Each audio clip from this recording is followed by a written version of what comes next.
Good morning students. Now next topic is entry of pollen tube into embryo sac and fusion of gametes. Now previous video में हम लोगों ने pollen pistil interaction की study की थी. After this interaction pollen tube is formed. Okay pollen tube का formation होता है और किस तरीके से वो इस स्टाइल से होते हुए एम्ब्रियो सेक में एंटर करती है और डबल फर्टिलाइजेशन की प्रोसेस होगी वो हम इस वीडियो में स्टडी करेंगे. Now let's start.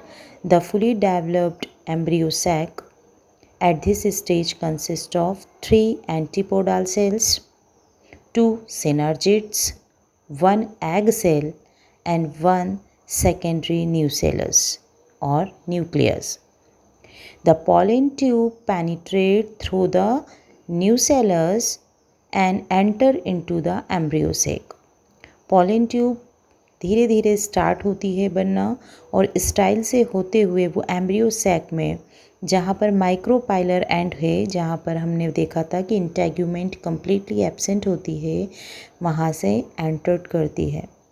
The tip of the pollen tube dissolve and the 2 male gametes are discharged. Now pollen tube का जो पेनिट्रेशन हुआ है इनसाइड द एम्ब्रियो सेक वो with the help of synergid cells होता है. Okay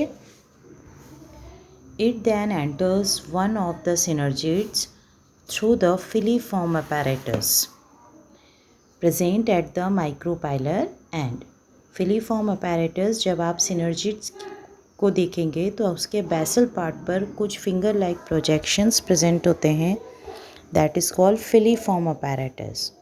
Okay. Now, filiform apparatus directs the growth of pollen tube by secreting some chemical substances. Okay. The tip of the pollen tube enters one synergid. Then the penetrate synergid start degenerating after penetration. The tip of the pollen tube enlarge and rupture by release the contents including the 2 male gametes and vegetative nucleus. जैसे ही pollen tube micropylar ends के through होते हुए embryo sac में with the help of synergids, with the help of filiform apparatus enter करती है तो उसका जो अपर एंड होता है वो डिज़ोल्व हो जाता है और 2 मेल गैमेट्स जो कि पोलन ट्यूब से अंदर की तरफ आ रहे हैं वे धीरे धीरे एम्ब्रियो सेक में रिलीज़ होना स्टार्ट करते हैं for the fertilization for the syngamy process. After penetrate the pollen tube enter the embryo sac then double fertilization start. The pollen tube release the 2 male gametes into the cytoplasm of the one of the synergids. Okay, हम लोगों ने देखा था 2 male gametes आते हैं for the fertilization process, लेकिन दोनों ही male gametes केवल एग सेल से फ्यूज़ नहीं होंगे, दोनों अलग अलग सेल से फ्यूज़ होंगे. ओके तो पहला जो मेल गैमेट है जो रिलीज़ हुआ है वो किससे फ्यूज़ होगा? एग सेल से. Okay so let's see. Synergid start degenerating, 1 male gamete fused with egg cell.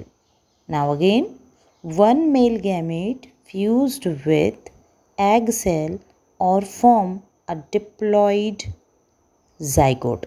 Diploid zygote it means number of chromosome double होंगे, उसे हम डिप्लॉयड कहते हैं. यहाँ पर मेल गेमीट एग सेल से फ्यूज़ होके ज़ाइगोट का फॉर्मेशन करता है. Okay this process is called syngamy और generative fertilization. The diploid zygote finally develops into the embryo.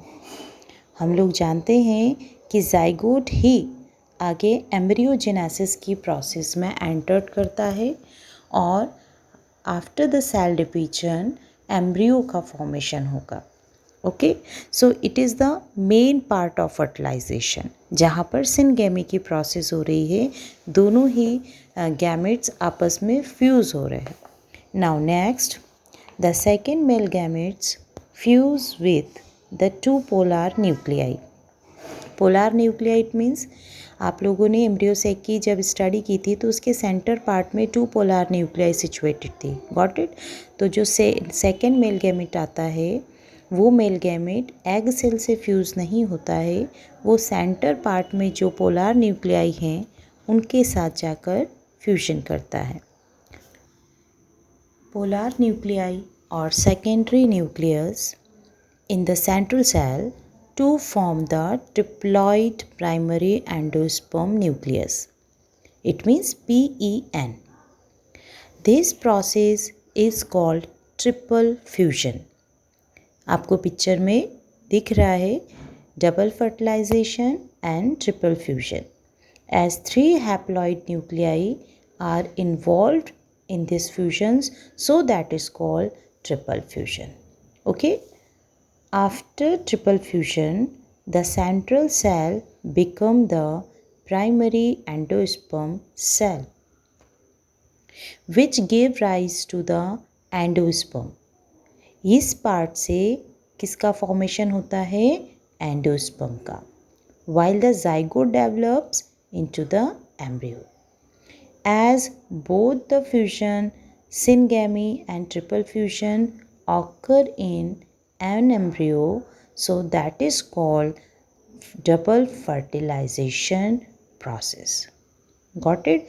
चूँकि एक ही एम्ब्रियो सेक के अंदर ट्रिपल फ्यूजन और सिनगैमी की प्रोसेस होती है, इसलिए इसे डबल फर्टिलाइजेशन और ट्रिपल फ्यूजन की प्रोसेस कहा जाता है. आपको जो स्लाइड अपीयर हो रही है उस स्लाइड में आप क्लियरली देख सकते हैं कि किस तरीके से सेकेंडरी न्यूक्लियस और एंडोस्पर्म न्यूक्लियस का फॉर्मेशन होता है. First polar nucleus plus second polar nucleus दोनों ही हैप्लॉइड और हैप्लॉइड कंडीशन में शो हो रहे हैं. Then convert into secondary nucleus. Secondary nucleus it means 2n condition. Got it. नीचे आप देखेंगे सेकेंडरी न्यूक्लियस अगेन एक मेल गैमेट के साथ फ्यूज़ होता है एंड 3 एंडोस्पर्म न्यूक्लियस का फॉर्मेशन करता है. तो इस प्रकार 2 टाइम फर्टिलाइजेशन की प्रोसेस एम्ब्रियो सैक में प्रेजेंट होती है. सो इसलिए इसे डबल फर्टिलाइजेशन की प्रोसेस कहते हैं.